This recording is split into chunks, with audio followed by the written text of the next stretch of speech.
Good morning, everybody. Sheriff Mack and I go back since I took office, and he asked me to come here today to speak about a subject, but after listening to everybody and some of the things we discussed outside in the hallway, I gotta go for my heart here on this one. I was elected sheriff in the state of New York in 2012. I'm in the start of my third term now. New York State, I'm proud to live there, but I'm not proud of it right now. I'm not proud of our political leadership. I'm not proud at all of the rhetoric that comes out of our state and the rights that have been taken away from the people back in our state. But I can tell you this, sheriffs from across the country is what gives me strength to make the stand that I have.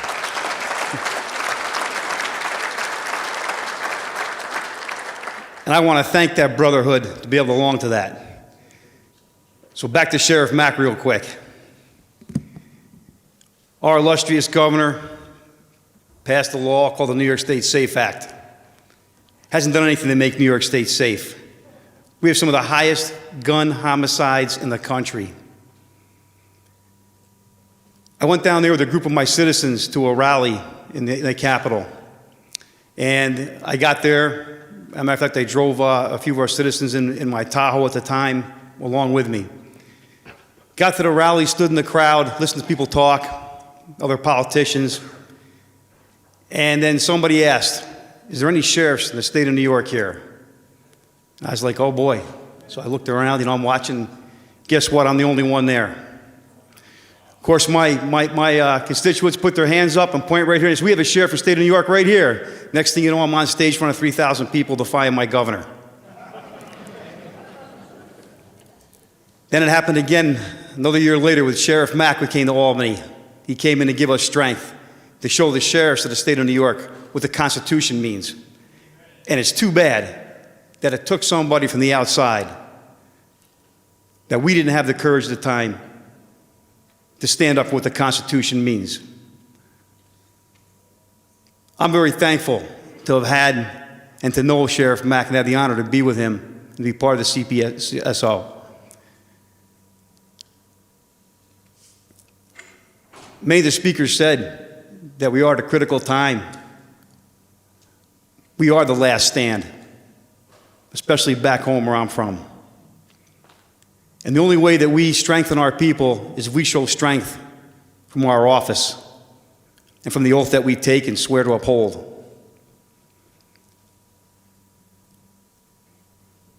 I have embarked on several, as they say, issues where it wasn't going along with the governor of our state. And that's a good thing. I was also told one time when I left there, I had what we call back home, be it New York State, some of the Godfather sheriffs that called me up and said, look, kid, nice knowing you. Not going to get reelected again. Well, I got hold of Sheriff Mack and I spoke to him and he encouraged me again and I got elected again. But not just because of things that I do or things that I say. It's because of the people that I work with in my office.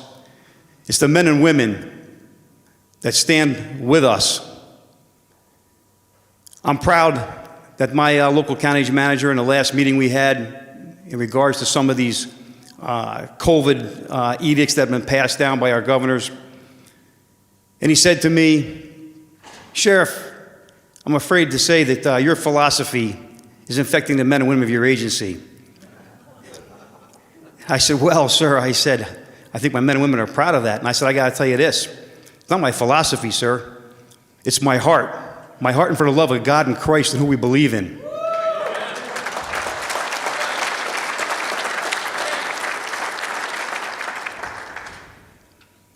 So I stand with strength, not because of my badge, not because of all the people that support us, but because of God and Christ.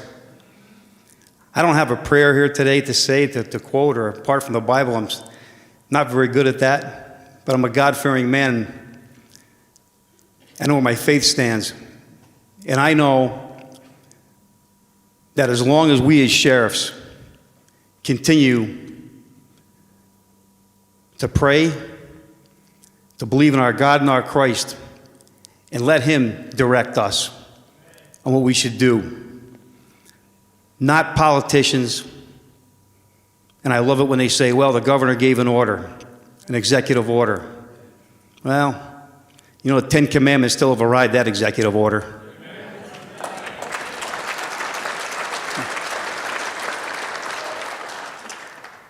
I'm not one to talk too long. I get a little nervous, but I want to say this in wrapping things up.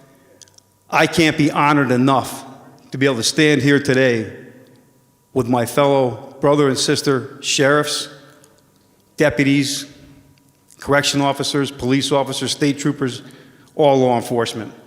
I am so proud to be here today